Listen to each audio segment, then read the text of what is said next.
গভীর রাতে নড়াইলের কালিয়া উপজেলার পুরুলিয়া গ্রামে অভিযান চালায় সেনাবাহিনী। সেই অভিযানে সোহান মোল্লা নামে এক শিক্ষার্থীর বাড়ি থেকে আধুনিক প্রযুক্তির স্নাইপার নাইট্রো রাইফেল উদ্ধার করেছে সেনাবাহিনী।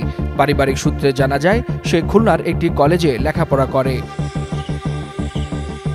সেনাবাহিনী জানায়, টেলিস্কোপিক সাইট ও সাইলেন্সার যুক্ত 4.5 ক্যালিবারের স্নাইপার নাইট্রো রাইফেলটি দিয়ে অবৈধভাবে ব্যবহার করে স্থানীয় বাসিন্দাদের হুমকির মুখে ফেলেছিল অভিযুক্ত সোহান মোল্লা।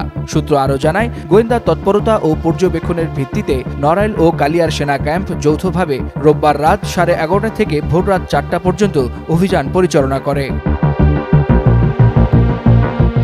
চিরুনি তল্লাশি চালিয়ে সোহান মোল্লার বিছানার নিচে গোপনে রাখা রাইফেলটি উদ্ধার করা হয়। অভিযানের খবর পেয়ে আগেই পালিয়ে যান সোহান ও তার বাবা। পরে উদ্ধারকৃত রাইফেলটি কালিয়া থানা পুলিশের কাছে হস্তান্তর করা হয়।